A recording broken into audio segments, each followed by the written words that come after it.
जितिया की व्रत कथा। सबसे पहले आप सभी माताओं और बहनों को जीवित पुत्रिका व्रत की ढेर सारी शुभकामनाएं। भक्तों, माताओं और बहनों, इस व्रत कथा का श्रवण करने से संतान की लंबी आयु होती है और माता अपने पुत्र की लंबी आयु के लिए, सुरक्षा के लिए, उनके दीर्घायु जीवन के लिए इस जीवित पुत्रिका का व्रत रखती हैं और निर्जरा रखती हैं, जिसे बहुत कठिन व्रत माना जाता है। इसे बिना जल ग्रहण किए ही इस व्रत को धारण किया जाता। इससे संतान की लंबी आयु होती है और उनका पुत्र सुखी और स्वस्थ रहता है। जीवित पुत्रिका व्रत के दिन इस कथा का श्रवण करने मात्र से ही पुत्र की आयु लंबी होती है, संतान हमेशा सुखी और स्वस्थ रहते हैं। तो जीवित पुत्रिका व्रत में चील और सियारिन की जो कथा है, बहुत ही प्रचलित कथा है, जिसे इस व्रत में अवश्य ही सुनना चाहिए और पूरा सुनना चाहिए। इसके सुनने मात्र से ही संतान की लंबी आयु होगी और आपका व्रत भी पूर्ण माना जाएगा। माताओं और बहनों, जीवित पुत्रिका की पूजा विधि विधान से करने के बाद आप इस कथा का श्रवण अंत तक अवश्य कर ले। जीवित पुत्रिका व्रत अश्विन माह की अष्टमी तिथि को किया जाता है, जो कि संतान की लंबी आयु और सुरक्षा के लिए किया जाता है। हर माताएं अपनी संतान की सुरक्षा के लिए इस व्रत को करती हैं और कथा का श्रवण करती हैं। तो चलिए सुनते हैं बहुत ही चील और सियारिन की प्रसिद्ध कथा, जिसको आप जितिया व्रत में अवश्य सुनें। एक चिल्लो एक सियारिन थी, जो दोनों नर्मदा नदी के किनारे पोखर बरगद के पेड़ के पास रहती थी। पेड़ की डाली पर चिल्लो रहती थी और पेड़ के नीचे सियार रहता था। दोनों अपना जीवन जी रहे थे। एक दिन दोनों ने देखा कि नर्मदा नदी के तट पर बहुत सी महिला स्नान कर पूजा पाठ कर रही हैं और सब महिला जितिया जीवित पुत्रिका व्रत के बारे में बात कर रही हैं। यह संतान की उनकी लंबी उम्र और खुशहाली के लिए व्रत करने के बारे में बात कर रही थी। चिल्लो और सियार यह सब सुनकर चकित हो गई और दोनों ने विचार किया, मन में संकल्प किया कि यह व्रत हम दोनों भी करेंगे। हम इंसान नहीं है तो क्या हुआ, लेकिन संतान की रक्षा और सुरक्षा के लिए तो हम भी इस व्रत को करेंगे, क्योंकि संतान तो हमारे पास भी है।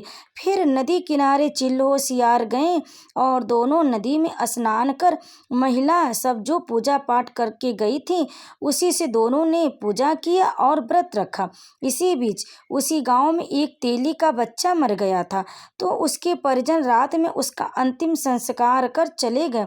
फिर दोनों ने यह देख रहे थे, तब चिल्लो ने पूरी श्रद्धा से जितिया व्रत किया, लेकिन सियार मीट उस शिकार को देखकर अपने को रोक न सकी और वह चिल्लो को सोने के बाद अपने जितिया व्रत को भंग कर ली। सियार ने अपने मुंह में नदी का पानी भर भर कर जलती चिता की आग को बुझा दिया और पूरा मांस खा गई।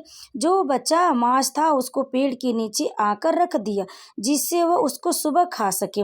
यह सब दृश्य पेड़ पर बैठी चिल्लो देख रही थी। सुबह वह दोनों ने व्रत खोला, फिर अपने अपने दैनिक जीवन जी रहे थे। कुछ समय के बाद चिल्लो और सियार दोनों की मृत्यु हो गई। उसके बाद उन्होंने मानव के रूप में जन्म लिया। दोनों सगी बहन थी।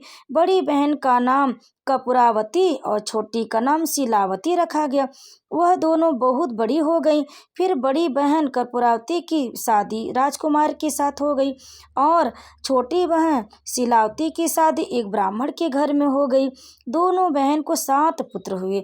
छोटी बहन शीलावती जो ब्राह्मण के घर में शादी होकर आई थी, उसके 7 पुत्र जीवित रहते थे। वह अपना जीवन बहुत खुशहाली से बिता रही थी, लेकिन जो बड़ी बहन कपूरावती थी, उसके पुत्र एक एक करके मर जाते।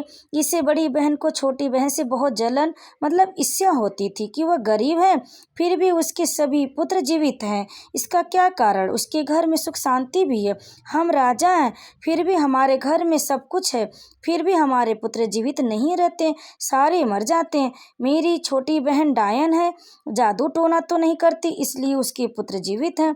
इसके बाद बड़ी बहन ने प्लान बनाया, कुछ सोचा कि अब इसके बेटे को मार ही देते हैं, फिर दोनों के बच्चे नहीं रहेंगे। रानी कपूरावती ने राजा से शर्त रखी कि मेरी छोटी बहन शिलावती के सातों पुत्र जैसे ही आएंगे उनका सिर काट के मुझे दे दीजिए। राजा मना भी किया, लेकिन राजा को रानी की शर्त मानना ही पड़ा। राजा ने चंडाल को आज्ञा दे दी कि उसके पुत्र को सिर काट कर लाओ।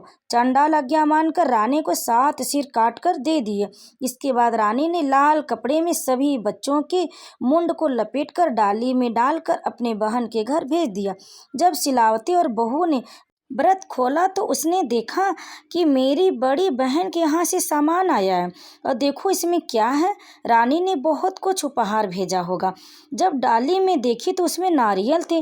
कहानी में बताया गया कि ईश्वर ने ज्योतिया व्रत के प्रभाव से सभी मुंड को नारियल बना दिया। फिर उधर रानी प्रतीक्षा कर ही रही थी कि मेरी बहन के यहाँ से दुख भरा समाचार आएगा तो वह बहुत ही खुश होगी। अब क्या, छोटी बहन के भी पुत्र नहीं थे। उसने जब यह समाचार सुना कि उसके बारे में राजा ने बताया कि सभी उसके बच्चे सुरक्षित रहें, उसने जब यह समाचार नहीं सुना तो इसके बारे में राजा को बताया।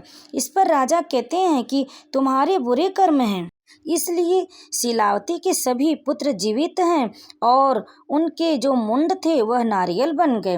अगले वर्ष रानी वाली बहन ने अपनी छोटी बहन से कहा कि तुम मेरे यहाँ आकर व्रत करो, क्योंकि तुम्हारे सारे पुत्र जीवित हैं और मेरे क्यों नहीं। इसके बाद शिलावती ने पूर्व जन्म की घटना सुना दी। उसको बताया कि पिछले जन्म में तुम सियार थी और हम दोनों ने व्रत किया था, लेकिन तुमने अपना व्रत तोड़ दिया था, भंग कर दिया था। अपने बारे में बताया कि मैं चिल्हो थी और ज्योतिया व्रत मन से श्रद्धा से पूर्ण व्रत की थी, तो इस जन्म में मेरे पुत्र जीवित है। इसीलिए ज्योतिया व्रत बहुत ही कठिन है। जो भी महिला इस व्रत को करती हैं और भंग नहीं करती हैं और अष्टमी को बिना पानी व्रत रखती हैं और नवमी को खोलती हैं और अपना व्रत पूर्ण करती हैं तो उसका संतान हमेशा सुखी और दीर्घायु होता है। यह कथा ज्योतिया व्रत की महिमा को दर्शाता है और इस व्रत का महत्व सिखाता है कि जिसमें माताएं अपने बच्चों की लंबी उम्र और खुशियों की कामना करती हैं और इस निर्जला व्रत को धारण करती हैं, विधि विधान से पूजा करके इस व्रत कथा का श्रवण करती हैं तो उनके पुत्र की लंबी आयु होती है। तो माताओं और बहनों, यह कथा यहीं पर समाप्त हुई। जो भी इस कथा का अंत तक श्रवण किया उसके पुत्र हमेशा सुखी और स्वस्थ रहें, उसकी जीवित पुत्री का जो व्रत है वह संपूर्ण हो और उनके संतान की लंबी आयु हो। कथा को अंत तक सुनने के लिए आप सभी माताओं और बहनों को बहुत बहुत धन्यवाद।